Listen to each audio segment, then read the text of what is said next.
Hi friends, ఇప్పుడు morning 4:30 4:30 అవుతుంది.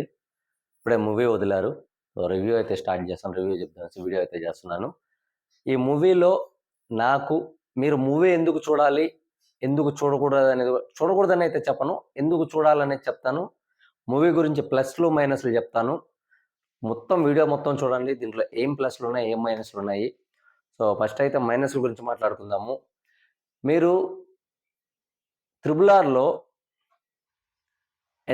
Ram Charan entry ఏదైతే ఉందో చూసారు కదా. ఆ పోలీస్ గెటప్లో ఉన్నప్పుడు వెళ్ళి జనాల మీద పడి ఎవరినైతే ఉండి ఆ జనాల్ని చెదరగొడతాడో గూస్ బంప్స్ వస్తాయన్నమాట ఆ ఎంట్రీలో. ఇక్కడ ఎంట్రీ నాకెందుకో ఆ సినిమా పేరు గుర్తు రావట్లేదు, కానీ ట్రైన్లో నుంచి ఫైట్ చేయడం అనేది అదొక మూవీ పేరు గుర్తు రావట్లేదు అది నాకు. సో నాకు అలా అనిపించింది. ఎంట్రీనే నాకు మైనస్ అనిపించింది.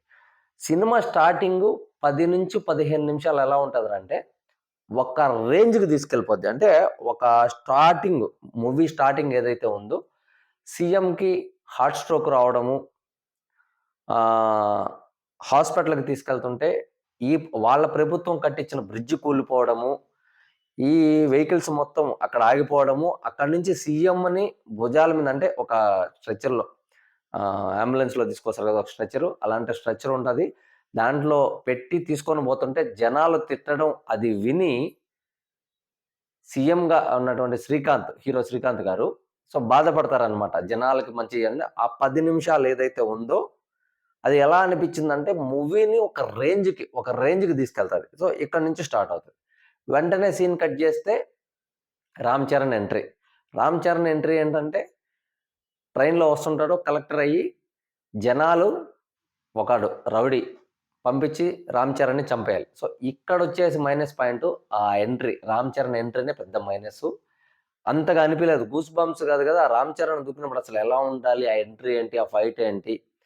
ఇక్కడ నాకెందుకో రామ్ చరణ్ ఎంట్రీ కానీ ఆ ఫైట్ కానీ నాకు పెద్దగా అనిపించలేదు. ఇదొక మైనస్ పాయింట్.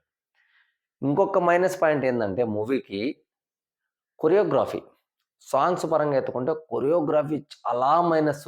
హుక్ స్టెప్ అనేటివి ఏమీ లేవు. ఇప్పుడు ప్రతి మూవీలో ఒక సాంగ్లో ఒక 4 సాంగులు కానీ 5 సాంగులు కానీ ఉంటే వాటిల్లో ఒక హుక్ స్టెప్ అనేది కంపల్సరీ ఉంటుంది. అది బాగా వైరల్ అవుతుంది. దాని మీద రీల్స్ కూడా చేస్తారనమాట. భయంకరమైన రీల్స్ చేస్తారు. కానీ దీంట్లో రీల్స్ చేసి భయంకరంగా వైరల్ అయ్యేంత హుక్ స్టెప్ లేదు. ఇకపోతే కొరియోగ్రఫీ లేదు. కొరియోగ్రఫీ ఎంత డల్ అంటే డ్యాన్స్ రాని వ్యక్తి ఏమైనా మామూలు స్టెప్పులు వేస్తే అలా ఉన్నాయి. అంటే డ్యాన్స్ రానోడు స్టెప్స్ వేస్తే ఎలా ఉంటాయో అలాంటి స్టెప్స్ పెట్టాడు. అవి ఎలా ఉన్నాయరా అంటే వినాయక చవితికి మనం ఊరేగింపుకి వెళ్ళేటప్పుడు డ్యాన్స్ రానోడు వాడు ఇష్టం వచ్చినట్టు ఎలాంటి స్టెప్స్ వేస్తాడో అలాంటి స్టెప్స్ ఉన్నాయి. కానీ ఆ కొరియోగ్రఫీకి, ఆ సాంగ్ షూట్స్కి ఖర్చు పెట్టిన విధం అయితే ఆ లొకేషన్స్ అయితే చాలా సూపర్ ఉన్నాయి. సో అదే చెప్తున్నా, కొరియోగ్రఫీ చాలా అంటే చాలా minus, totally minus choreography. Next వస్తే సాంగ్స్, మ్యూజిక్ ఆ మ్యూజిక్ బ్యాక్గ్రౌండ్ స్కోర్ కానీ ఆ సాంగ్స్లో వచ్చే మ్యూజిక్ కానీ ఎలా ఉందంటే ఆ మిక్సింగ్ మ్యూజిక్ ఒక బీట్కి పాటకి బీట్కి సంబంధం లేనట్టే ఉంది. పాట ఒక ఫ్లోలో వెళ్తుంటే బీట్ ఒక ఫ్లోలో వెళ్తుంటుంది. అసలు ఈ పాటలకు సంబంధించిందేనా ఆ మ్యూజిక్, ఆ బ్యాక్గ్రౌండ్ స్కోర్ అంతా, ఈ మూవీకి సంబంధించిందా అని అనిపించి ఒక్కోసారి కొంచెం బోర్ కొట్టేసింది అనమాట. యాక్చువల్గా నాతో పాటు వచ్చిన ఎవరైతే ఉన్నారో నా ఫ్రెండ్, మూవీ స్టార్ట్ అయిన హాఫ్ అన్ అవర్కి నిద్రపోయాడు. అంటే ఆ 10 మినిట్స్ తర్వాత ఏం లేదు మూవీ.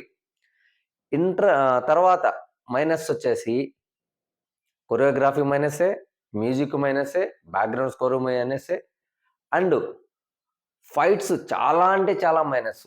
అసలు అది ఫైట్స్ ఎలా ఉన్నాయంటే చాలా నార్మల్గా ఉన్నాయి. ఫైట్స్ కూడా మైనస్. ఇకపోతే రొమాన్స్ ఏదైతే ఉందో హీరోకి హీరోయిన్కి మధ్య చాలా పెద్ద మైనస్ అది. కాలేజీలో ఒక ఫ్లాష్ బ్యాక్ చెప్పడం, కాలేజీలో కలవడం, కోపం తగ్గించుకోవడం, ఇది ప్రతి సినిమాలో మనం చూసిందే, కొత్తగా ఏం లేదు. వీళ్ళిద్దరూ అసలు ఎలా కలుసుకున్నారు, ఎందువల్ల ప్రేమించుకున్నారు అనేది పెద్ద ఇదేం కాదు, చాలా సినిమాల్లో చూసాము. అలాంటిదే దీంట్లో ఉంది కాబట్టి వావ్ అనిపించలేదు, ఓకే అన్నట్టు అనిపించింది. అది కూడా మైనస్సే. ఇకపోతే హీరోయిన్ పాత్ర గురించి చెప్పాలంటే హీరోయిన్ పాత్ర చాలా పెద్ద మైనస్. హీరోయిన్‌కి అసల ఎందుకు ఇచ్చారో క్యారెక్టర్ తెలీదు. హీరోయిన్ ఎందుకుందో తెలీదు. ఏదో హీరోకి ఒక హీరోయిన్ కావాలి కాబట్టి హీరోయిన్. హీరోయిన్ చాలా పెద్ద మైనస్. నెక్స్ట్ హీరోయిన్‌కి క్యారెక్టరే లేదసల. నెక్స్ట్ వచ్చేసి ఆ! దీనికి ఇంకా పెద్ద మైనస్ ఏంట్రా అంటే శంకర్ గారు. డైరెక్షన్ ఎంత పెద్ద మైనస్ అంటే మూవీ స్టార్ట్ అయిన హానెస్ట్‌గా చెప్తాను రివ్యూ. మూవీ స్టార్ట్ అయిన హాఫ్ అన్ అవర్‌కి నిద్రొచ్చేస్తుంది. అసల మూవీ ఎలా ఉందంటే జనాల్ని థియేటర్‌లో పడుకొని పెడుతుంది అలాగా. స్టార్టింగ్ 15 మినిట్స్ ఎలా ఉందో మూవీ, తర్వాత మూవీ జనాలు నిద్రపోయేలాగా తీసుకెళ్తుందనమాట. అంటే ఏదో జోలపాడినట్టు, చిన్నపిల్లలకి జోలపాడి పడుకొని పెట్టినట్టుంది. మూవీలో నిద్రొచ్చేస్తుంది. ఇంటర్వెల్‌కి ముందు కొద్దిగా ఓకే. ఆ ఇంటర్వెల్ సస్పెన్స్ ఏదైతే ఉందో సడెన్‌గా 'రామ్ చరణ్' సీఎం అవ్వడం ఏంటనేది, దాన్ని సెకండ్ హాఫ్‌లో ఇంకా బాగా తీసుకొస్తారా అంటే climax full minus. Second half ఏమి లేదు. ఒక పాయింట్ మీద ఎలక్షన్స్ జరిగే పాయింట్ మీద ఎలక్షన్స్ ఎలా జరగాలి? ఎలక్షన్ కమిషనర్ ఎలా చూసుకోవాలి? దాని మీద సెకండ్ హాఫ్ మొత్తం లాగేస్తారు.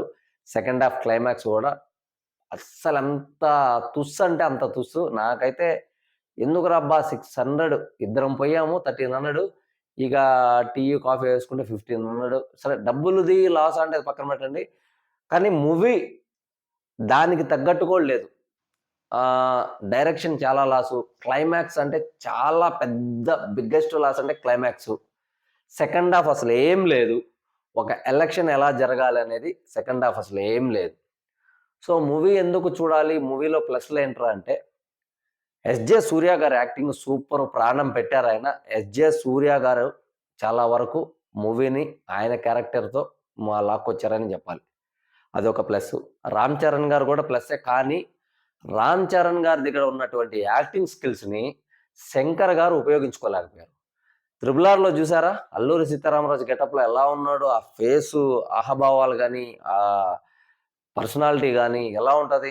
కానీ ఇక్కడ 'రామ్ చరణ్' గారిలో సాఫ్ట్ యాంగిల్‌లో అంటే ఒక క్లీన్ షేవ్, ఒక ఐఏఎస్ ఆఫీసరు ఎలా ఉంటాడు?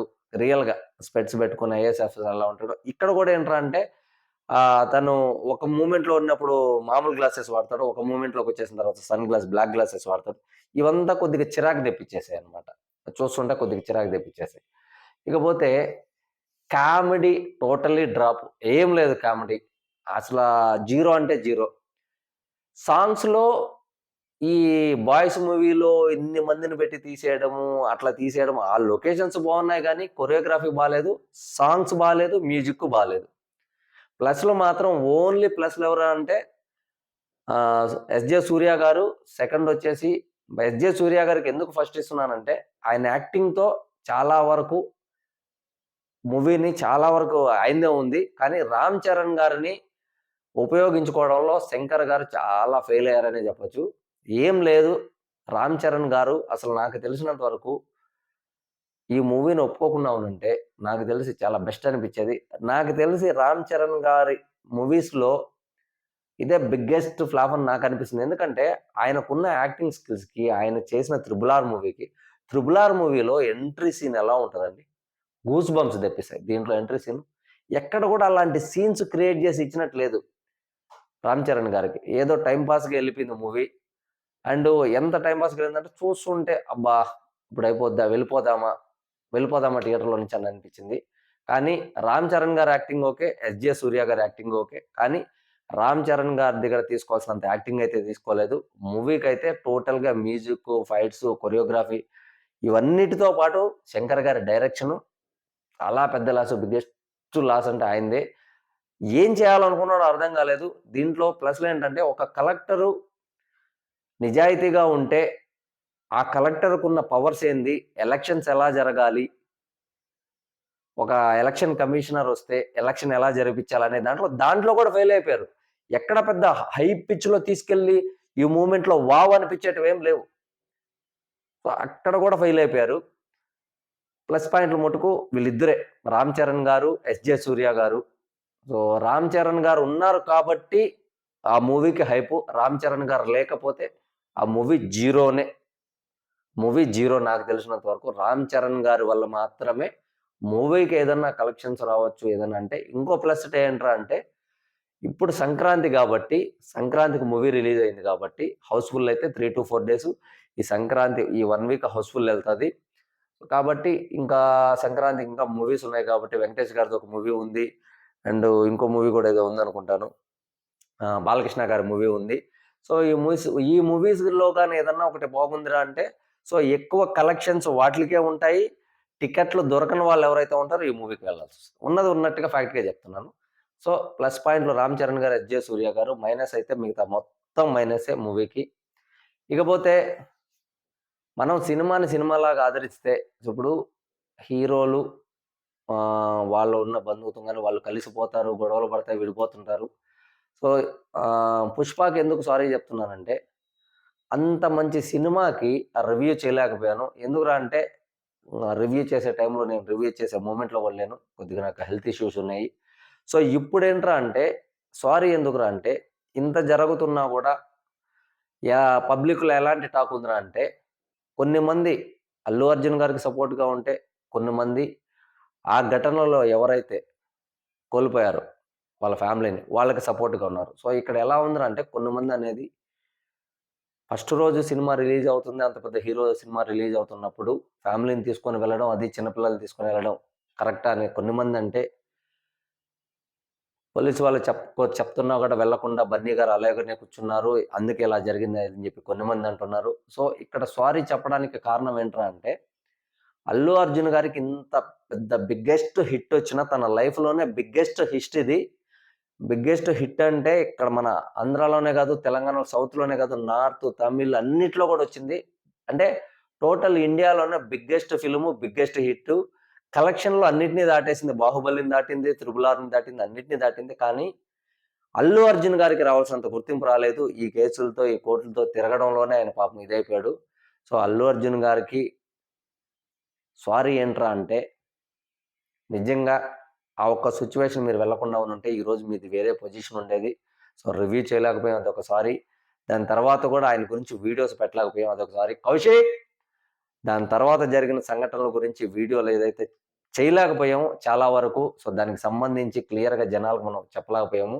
దానికి గూడా బిగ్గెస్ట్ సారీ. సో, ఇలా ఎత్తుకుంటే 'త్రిబుల్ ఆర్' మూవీకి ఉన్నంత హైప్ ఏదైతే ఉందో 'త్రిబుల్ ఆర్' మూవీలో ఉన్నంత సీన్స్ ఒక్కొక్క సీన్స్‌కి గూస్ బంప్స్ ఎలా వస్తాయో మీరు ఊహించినంత మాత్రం అయితే లేదండి. సినిమా చూడాలనుకుంటే చూడండి. చూడొద్దని మట్టుకు చెప్పను నేను. Movie okay. 'రామ్ చరణ్' గారి వాళ్ళు చూడొచ్చు. అంత ఎక్స్‌పెక్ట్ జేసైతే ఎళ్ళొద్దు. Maximum okay. టైమ్ పాస్‌గా వెళ్ళాలనుకుంటే మటుకు వెళ్ళండి. అంత ఎక్స్‌పెక్టేషన్ మూవీలో పెట్టుకోవద్దు. గేమ్ చేంజర్ ఏంట్రా అంటే మన గేమే మూవీ ఏదో గేమ్ చేంజర్. గేమ్ చేంజర్ అంటే ఎలక్షన్స్‌ని ఎలా గేమ్ చేంజ్ చేయాలనేది ఒక ఎలక్షన్ కమిషనరు, ఒక సీఎం పదవికి పోటీ చేస్తున్నతను వాళ్ళిద్దరూ ఆడే ఆటలోనే, ఆ ఎలక్షన్ జరిగే డ్రామాలోనే ఎవరు గేమ్ చేంజ్ చేశారనేది మాత్రమే తప్పనిచ్చి ఇంకా మూవీలో పెద్ద గేమ్ చేంజ్ ఏం లేదు. మూవీ పెద్ద గేమ్ చేంజ్ అయిందిరా అంటే అటర్ ఫ్లాప్. యావరేజ్ కూడా లేదండి. నాకు తెలిసినంత వరకు ఫ్లాపే. మీరేమన్నా అనుకుని నన్ను తిట్టుకోండి కామెంట్స్‌లో ఏమైనా చేయండి. ఎందుకంటే ఉన్నది ఉన్నట్టుగా చెప్తున్నాను. మీరు నిజంగా మీ హార్ట్ మీద చేసుకొని చెప్పండి. మీ మనసు మీద మూవీ నిజంగా మీకు నచ్చిందా? నచ్చుంటే కామెంట్‌లో పెట్టండి. మంచైనా, చెడైనా 2 పెట్టండి. 2 తీసుకుంటాను. ఎందుకంటే మూవీ చూసొచ్చాను చెప్తున్నాను గాబట్టి. సో, నా వరకైతే మూవీ నాకు నచ్చలేదు. క్లియర్‌గా జెప్తున్నాను. రేటింగ్ పరంగా నేనేమి వెళ్ళను. కొన్ని కోట్లు పెట్టి తీశారు గాబట్టి. నాకు నచ్చలేదండి. అందరికీ నచ్చాలని లేదు. అందరికీ నచ్చకూడదని లేదు. నచ్చే వాళ్ళకి నచ్చుతది. నాకు మూవీ పరంగా పెద్దగా ఏం లేవు మూవీలో కాబట్టి. సో, నాకు పెద్దగా నచ్చలేదు. ఇద్దరి వల్లే మూవీ చూశాను. 'రామ్ చరణ్' గారి వల్ల అండ్ 'ఎస్.జె. సూర్య' గారి వల్ల. వాళ్ళిద్దరూ లేకపోతే మూవీ అస్సలు లేదు. సో, నా వీడియో ఎవరైనా కొత్తగా చూస్తుంటే ప్లీజ్ దయచేసి సబ్స్క్రైబ్ చేసుకోండి. లైక్ చేయండి, షేర్ చేయండి అండ్ కామెంట్‌లు చేయడం మర్చిపోవద్దు. థాంక్ యూ సో మచ్ అందరికి.